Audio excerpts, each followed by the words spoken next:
রাসূলের দুইজন সাহাবী, একজনের নাম হযরত হুযায়ফা, আরেকজনের নাম আব্দুল্লাহ আনসারী। বর্তমান ইরাকের বাগদাদে একটা নদী আছে, এই নদীর নাম টাইগ্রিস, আরেকটা নাম হলো দজলা। টাইগ্রিস বলা হয় অথবা দজলা বলা হয়। এই দজলা নদীর পারে দুইজন সাহাবীর মাজার। আল্লাহু আকবার। দজলা নদীর পার ভেঙে ফেললো। দজলা নদীর পানি তাদের কবরের মাকবারার মধ্যে পানি আসে। পানির কারণে কবর স্যাঁতসেঁতে হয়ে গেল। 1933 বাদশার নাম বাদশাহ ফয়সাল, প্রধানমন্ত্রী নুরিয়াল মালিকি, ইরাকের বাগদাদে। আল্লাহু আকবার। হযরত বাদশাহ ফয়সাল ঘুমিয়ে আছেন। স্বপ্নের মধ্যে দেখতেছে প্রিয় নবীর দুইজন সাহাবীর একজনের নাম হুযায়ফা এসে বলতেছে, ও বাদশাহ ফয়সাল, আমি রাসূলের সাহাবী হুযায়ফা বলতেছি, আমার কবরটা দজলা নদীর পার ভেঙে ফেলে দিয়েছে। দজলার পানি ঢেউয়ে ঢেউয়ে আমার কবরের মধ্যে আসে। আমার বন্ধু নবীর সাহাবী রাসূল হযরত আব্দুল্লাহ আনসারীর কবর স্যাঁতসেঁতে হয়ে গেছে। তারও কষ্ট হয়, আমারও কষ্ট হয়। দ্রুত গতিতে আমাদের কবর তুমি অন্য জায়গায় সরায় নাও। আমরা রাসূলুল্লাহর সাহাবী, আমাদের বড় কষ্ট হয়ে যাচ্ছে। একসাথে জোরে বলা যাবে কি আল্লাহু আকবার। সাহাবী রাসূল হযরত হুযায়ফা বলতেছে, বাদশা তাড়াতাড়ি করে কবর সরাও। দিনের ভাগে বাদশা কাজের চাপে ভুলে গেলেন, স্বপ্নের কথা আর মনে নাই। পরের দিন রাত্রিবেলা আবার রাসূল করিমের সাহাবী স্বপ্ন দেখাইলো, ও বাদশা ফয়সাল, আমি নবীর সাহাবী হুযায়ফা বলতেছি, কবর স্যাঁতসেঁতে হয়ে গেছে, আমার কবরে পানি ঢুকে কষ্ট হচ্ছে রে বাদশা, দ্রুত গতিতে আমাদের কবর এখান থেকে সরায় নাও। বাদশা দ্বিতীয় রাত্রিবেলার কথা আবার ভুলে গেল। তৃতীয় রাত্রিবেলা বাদশা আবার স্বপ্ন দেখলেন। সাহাবী রাসূল ডাক দিয়ে বলতেছে, হে বাদশা ফয়সাল, আমি রাসূলের সাহাবী হুযায়ফা বলতেছি, আমার কবর দজলা নদী ভেঙে ফেলেছে। আমার বন্ধু সাহাবী রাসূল আব্দুল্লাহ আনসারীর কবর স্যাঁতসেঁতে হয়ে গেছে, কষ্ট হচ্ছে গো, তাড়াতাড়ি করে আমাদের কবর থেকে সরায়া অন্য কোথাও দাফন কাফনের ব্যবস্থা করো। ঠিক তখনই তৃতীয় রাত্রিবেলা স্বপ্ন দেখানোর পরেও হযরতে বাদশাহ ফয়সাল তিনি তৃতীয় রাত্রিবেলাও স্বপ্নের কথা ভুলে গেলেন। চতুর্থ রাত্রিবেলা সাহাবী রাসূল হযরতে হুযায়ফা রাদিয়াল্লাহু তাআলা আনহু, ইরাকের বাগদাদের যিনি গ্রান্ড মুফতি ছিলেন, মুফতি সাহেবকে তিনি স্বপ্ন দেখাইলেন। স্বপ্ন দেখায় বললেন, মুফতি, 3 রাত পর্যন্ত আমি বাদশাহ ফয়সালকে স্বপ্ন দেখাইছি, আমার কবর দজলা নদী ভেঙে ফেলেছে, আমার বন্ধু সাহাবী রাসূল আব্দুল্লাহ আনসারীর কবর স্যাঁতসেঁতে হয়ে গেছে, দ্রুত গতিতে আমাদের কবর আপনি সরায় নেন। কিন্তু আজকে 3 রাত পর্যন্ত তার স্বপ্ন দেখাইলাম, কোনো কাজ সে করলো না, কোনো কাজ সে আঞ্জাম দিল না। আপনি ইরাকের গ্রান্ড মুফতি, আপনাকে বলে দিচ্ছি তাড়াতাড়ি যান, আমাদের কবর স্থানান্তর করার। আমরা সাহাবী রাসূল, আমাদের বড় কষ্ট হচ্ছে, আমি বড় কষ্ট অনুভব করতেছি, কারণ প্রত্যেক ঢেউয়ে ঢেউয়ে দজলার পানি আমার কবরে আসে। একসাথে জোরে বলা যাবে কি আল্লাহু আকবার। তাহলে আপনারা বলেন, ইসলাম আছে না নাই? সাহাবী রাসূল হযরত হুযায়ফা যখন এই স্বপ্ন দেখাইলেন, স্বপ্ন দেখানোর পরে বাদশাহ ফয়সালের কাছে ইরাকের গ্রান্ড মুফতি কি করে যাবেন? তিনি ঘুম থেকে উঠে ফজরের নামাজ পড়ে উনি দ্রুত গতিতে প্রধানমন্ত্রী নুরিয়াল মালিকির কার্যালয়ে গেলেন। প্রধানমন্ত্রীকে বললেন, প্রধানমন্ত্রী, বড় সর্বনাশ হয়ে গেছে, রাসূলের 2 জন সাহাবীর মাজার দজলা নদীর পারে কবর ভেঙে গেছে, পানি ঢুকতেছে, তাদের কষ্ট হয়। আজকে 3 রাত বাদশাহ ফয়সালকে স্বপ্ন দেখানো হয়েছে, কিন্তু কাজের চাপে মনে হয় তিনি ভুলে গেছেন, কোনো ব্যবস্থা নিচ্ছেন না। আমাকে আজকে রাত্রিবেলা স্বপ্ন দেখানো হয়েছে, দ্রুত গতিতে চলেন, আমরা বাদশার কাছে চলে যাই, নতুবা সর্বনাশ হয়ে যাবে। গ্রান্ড মুফতি চলে গেলেন প্রধানমন্ত্রীকে সাথে নিয়ে। বাদশাহ ফয়সালের কার্যালয়ে বসে যখন বললেন, বাদশাহ আজকে 3 রাত সাহাবী রাসূল আপনাকে স্বপ্ন দেখাচ্ছে, আপনি কোনো স্বপ্নের ব্যবস্থা নেন নাই। আজকে 3 রাত পর্যন্ত তার কষ্ট হচ্ছে, দজলা নদীর পানি তার কবরের মধ্যে ঢুকে যাচ্ছে। আপনাকে কবর সরাইতে বলা হয়েছিল, আপনি সরান নাই। আপনি তাড়াতাড়ি করে ব্যবস্থা করেন। আজকে 4র্থ রাত্রিবেলা আমার স্বপ্ন দেখানো হয়েছে, যদি না সরান সর্বনাশ হয়ে যাবে। বাদশা ডাক দিয়ে বলতেছি, প্রধান মুফতি আমার ভুল হয়ে গেছে, আমাকে স্বপ্ন দেখানো হয়েছিল, বাস্তব আমার মনে নাই, আমি ভুলে গিয়েছিলাম, কি করা যায় আপনি বলেন। গ্রান্ড মুফতি বলল, আপনি দ্রুত গতিতে ব্যবস্থা করেন, আমি ফতোয়া লিখতেছি, দলিলাদিল্লা বের করে ওলামায়ে কেরাম নিয়ে আমরা বোর্ড বসতেছি, আপনি কবর স্থানান্তরের ব্যাপারে সিদ্ধান্ত নেন। এই কথাগুলি সারা অঞ্চলে ছড়িয়ে গেল।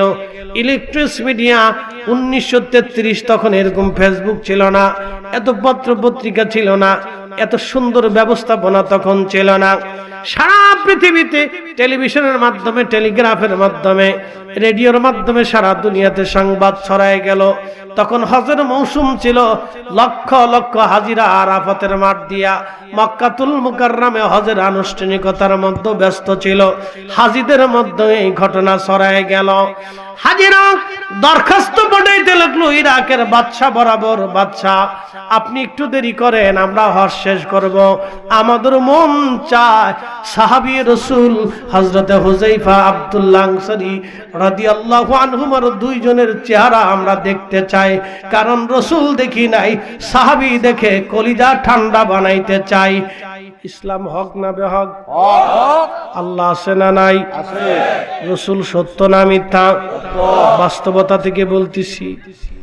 বাদশার কাছে চিঠি আসলো, মেইল আসতেছে, ফোন আসতেছে, আপনি দেরি করবেন, আমরাও দেখতে চাই। বিভিন্ন অঞ্চল থেকে ফোন আসে, ইরান থেকে, ইরাক থেকে, কুয়েত থেকে, কাতার থেকে, বাহরাইন, দুবাই, সৌদি, মিশর, সিরিয়া থেকে, ফিলিস্তিন থেকে বড় বড় বাদশাহ, গভর্নররা ফোন দিচ্ছে, আমরাও আসবো, সাহাবী রাসূল আমরাও দেখতে চাই।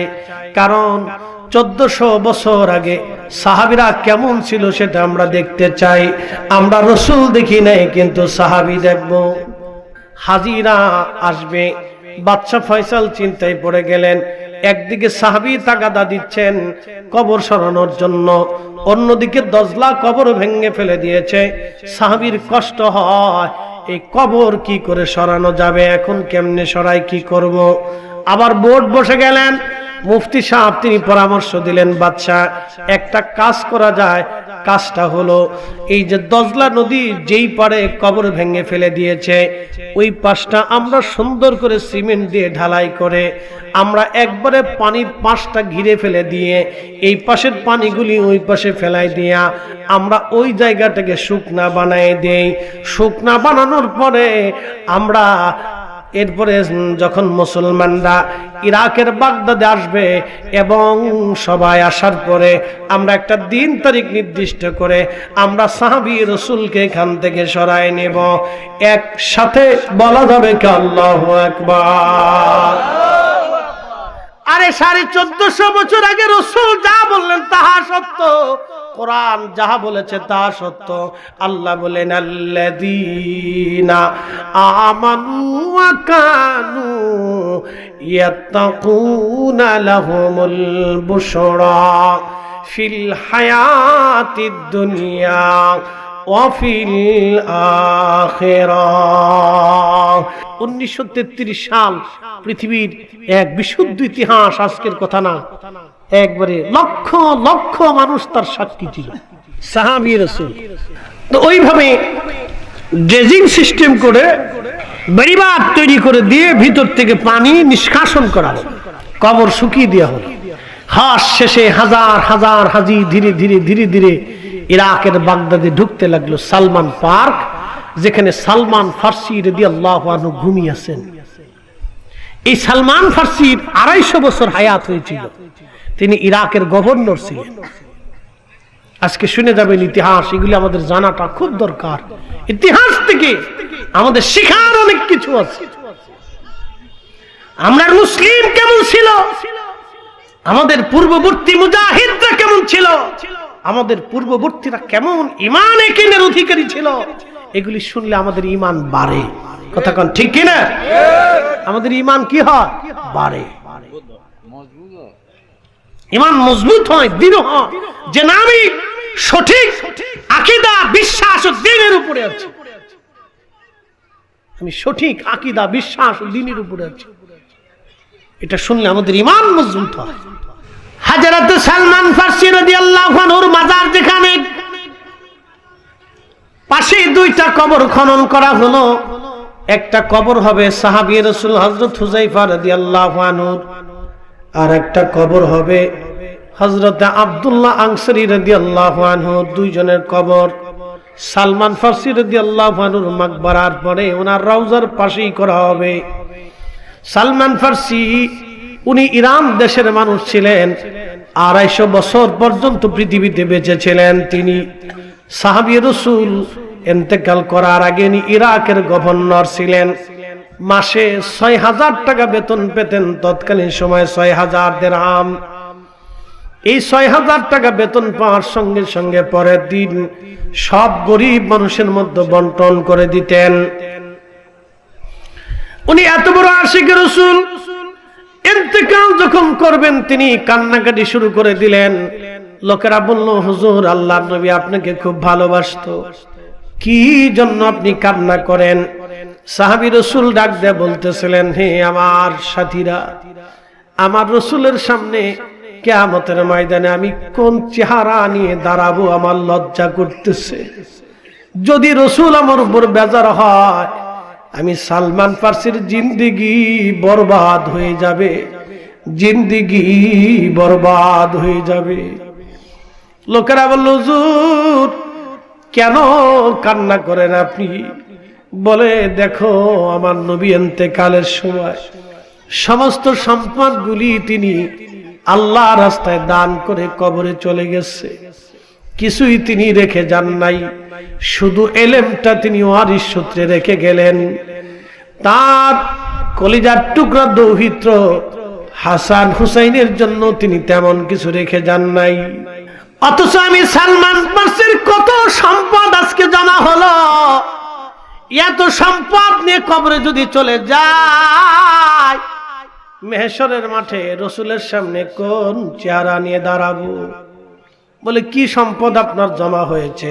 সালমান ফারসি বলতেছিলেন, ও আমার আল্লাহর বান্দারা, আমার সাথীরা, আমার একটা পাগড়ি জমা হয়ে গেছে, আমার একটা জুব্বা জমা হয়ে গেল, আমার একটা আবা, জুব্বার উপরে যে আবাটা গায়ে দেওয়া হয় এটার নাম আবা, আমার একটা আবা জমা হয়ে গেল, আমার একটা কাঠের লাঠি জমা হয়ে গেল, আমার একটা পানির পেয়ালা, একটা কাঠের পানির পেয়ালা জমা হয়ে গেল, আমার একটা বাসন, কাঠের একটা বাসন আমার জমা হয়ে গেল।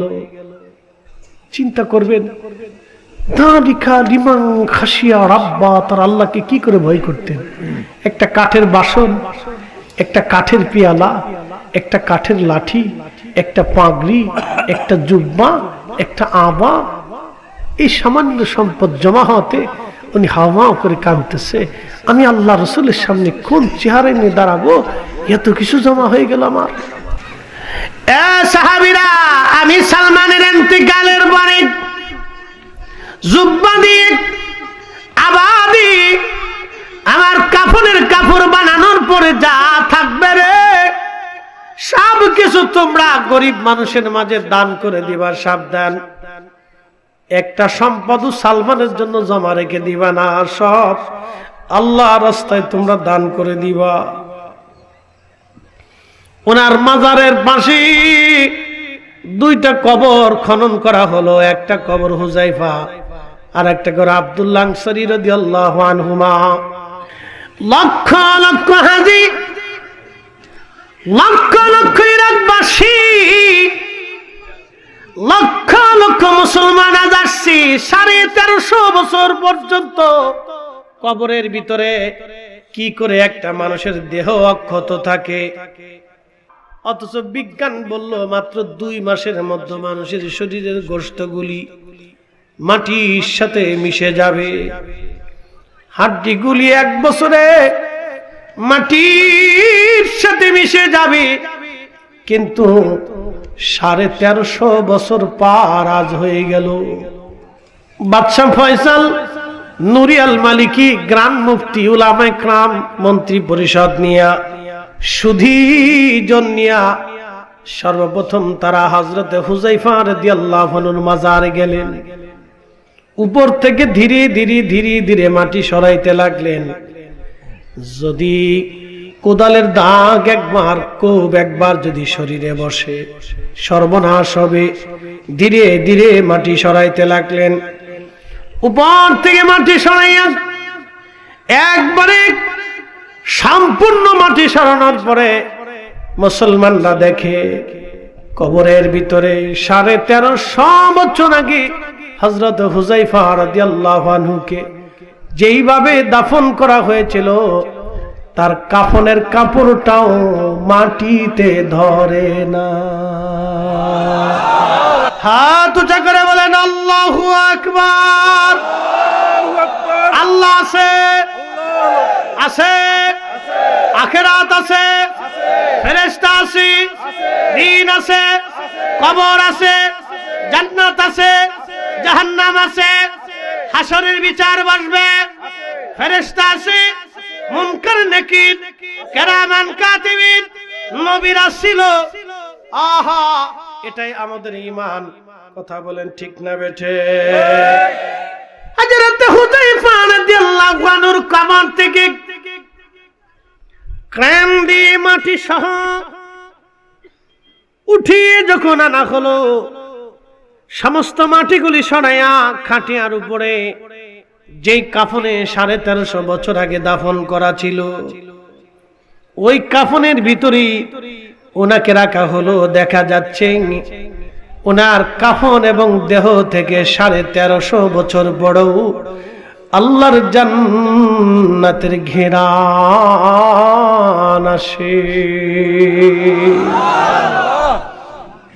ওনার জিসিম উঠানো হলো 1350 বছর পরে। কল্পনা করা যায় 1350 বছর পরে। বিজ্ঞানীরা আসছে, বড় বড় ডাক্তার এবং ডক্টর যারা ছিল তারাও আসছে।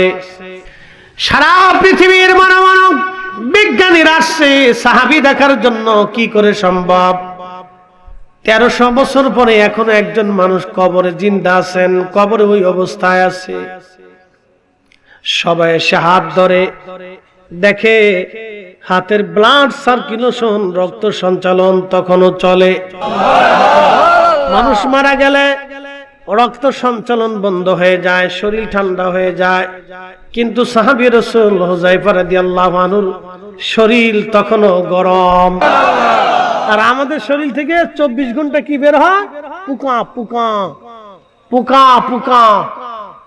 কারণ ইরজি ইলা রাব্বিকি রাদিয়াতাম মারদিয়া, এই ইবাদত আমরা করতে পারি নাই। ফাদখুলি ফি ইবাদি ওয়াদখুলি জান্নাতি। কোরআনের আয়াতের এই মর্মটা আমরা নিজেরা আদায় করতে পারি নাই, যার কারণে আমরা মরার পরে পায়খানা রাস্তা দিয়ে পচা পোকা বের হয়ে সারা শরীরে দুর্গন্ধ ছড়িয়ে যায়।